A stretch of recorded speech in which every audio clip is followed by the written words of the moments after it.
Hello everyone, Mipa here, trying to make your Monday a little better and maybe even something to look forward to. We are here with part 2 of Live On in 3. I'm trying to keep these parts as close together as I can. And now, here's part 2. So, I won't keep talking for much longer, I will just get into the story. After some time that I couldn't keep track of, the sun started rising. From my memory, we were almost to Marco's house. "You sure we should trust Z?" I heard Zeb ask Zoo behind me. I felt a wave of sadness until Zoo replied, "Of course! Why wouldn't we? Z is part of us!" As I peeked out from the bush we were hiding in, I turned my head to be able to see Zeb whisper something quietly to Zoo, which she responded by shaking her head. It was difficult to read any more from the interaction since our expressions couldn't change, but I couldn't shake the feeling that Zeb didn't like me very much, but I had no idea why he'd dislike me. This thought sent a flood more of thoughts, telling me a million things I've done wrong or things to dislike about me, even though I've only been alive for less than 24 hours. I shook my head to try to clear the thoughts, but quickly learned that wasn't how that worked. I looked back at the other two and waved to them to keep following. Zoo nodded and did a small clap, which I assumed was her way of reassuring me, although it didn't have much effect compared to Zeb's stare. I nodded back, and now that I assumed it to be safe, I ran as fast as I could across the street, which luckily didn't have any cars at the moment. I tried to look back to see if the others were following me, but I still wasn't very used to my head size and was thrown off balance when I turned my head. I ended up tripping on the curb and rolling onto the sidewalk, barely able to stop my momentum. "Z!" Zoo caught up to me and started helping me stand up. "Are you alright?" "Get up! Hurry! Someone could see us!" Zeb scolded me as he urged us into the nearby shrubbery. Zoo helped me over to where Zeb was waiting. "It's alright, Zeb. Z knows what she's doing. She knew no one was around." I looked down and away from Zeb's stare. Even though I couldn't see it, I knew it was there. "Yeah, sure she did," Zeb reluctantly agreed. "Now, let's get going. I'd rather us not be seen in broad daylight." "Why are you in such a rush? I don't mean to sound rude, but you didn't seem very interested in going to Marco's originally," Zeb asked as she made sure I was okay. "Because can you imagine how a human would react to seeing a few ragdolls running around? That's why I don't want us to be seen. A human wouldn't just let us be on our merry way as if we were normal." Zeb practically yelled at us as if we should have obviously known this. "Alright, okay, I see it now." Zoo tried to calm him down as she turned back to me to finish her checkup. She held a hand up as if to say something to me, but paused before turning to Zeb. "Will Marco be scared of us?" Zeb stared at her for a moment until he had to look away. "I can't guarantee anything. If you want the honest answer, we'll probably freak him out. We'll just have to hope he recognizes us and allows us to communicate who we are and why we're there. Then maybe he'll be less scared. Although I can't guarantee anything. And we can turn back to find somewhere else to go on our own." No, we should still go. Marco would want us to know that we're here.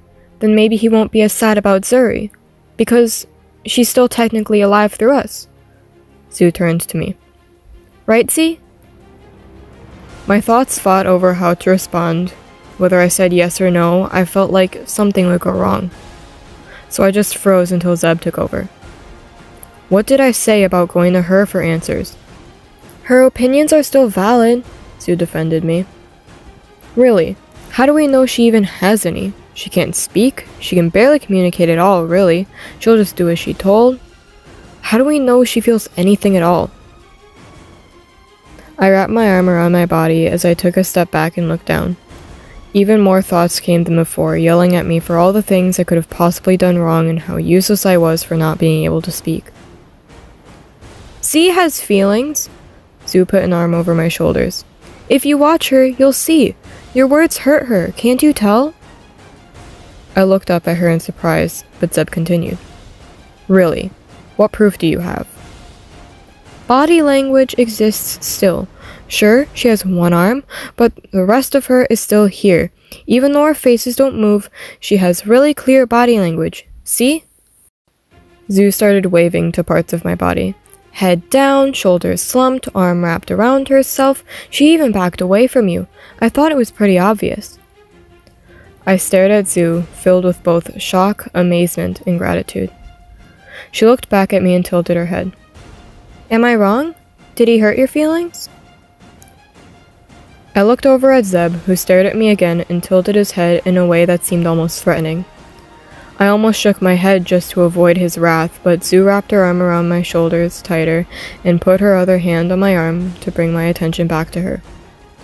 It felt like her smile was genuine and like he was truly looking to me for an answer. I couldn't lie to her, so I nodded. Zoo looked back up at Zeb. See, you hurt her feelings. She has them, and they can be hurt, just like you and me. She gave me a hug. It's alright, Z. He's just a bit confused. I'll help you both understand each other. Zeb rolled his head so it looked like he rolled his eyes as he sighed. Fine. Sure. Yeah. Whatever. Can we move on? After you apologize. Zoo let go of me and stood with her hands on her hips in front of Zeb. What? Zeb sounded outraged as his shoulders tensed. I have nothing to apologize for. You said that Z had no feelings and her opinion didn't matter, Zoo reminded him. I put a hand on her shoulder, trying to get her to leave it be, but she just patted my hand and reassured me it was okay. And? I don't need to apologize. Yes, you do. She's taking us to Marco's. Why should she have to take us there if you're going to disrespect her? Because she's the one who wanted to go. But it still helps all of us. Either way, whether she helps or not, she deserves an apology. Being in this situation brought me to one of Zuri's old memories from when she was young and a kid in her class drew on her face during nap time, and the teacher made the kid apologize to her. It was so awkward. I just hoped Zoo wouldn't make us hug like the teacher had made Zuri and that kid. Zeb turned to me and growled, which was odd to hear coming from his unmoving, sharp-toothed grin. Zeb? Zoo urged. Zeb sighed and finally nodded to me while saying in clear annoyance, I'm sorry. That'll do for now. Zoo clapped her hands together and turned to me. Now, would you mind helping us finish our journey to Marco's? And that is all I have for part 2 of Live On in 3. I hope you all enjoyed and look forward to part 3.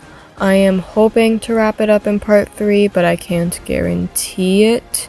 I'm not 100% sure on where the story is going. But I hope you all enjoyed, and I hope that this came out at a close enough time to the last one. And yeah, that's pretty much all I have to say. I hope you all have an amazing rest of your week, everyone. Goodbye!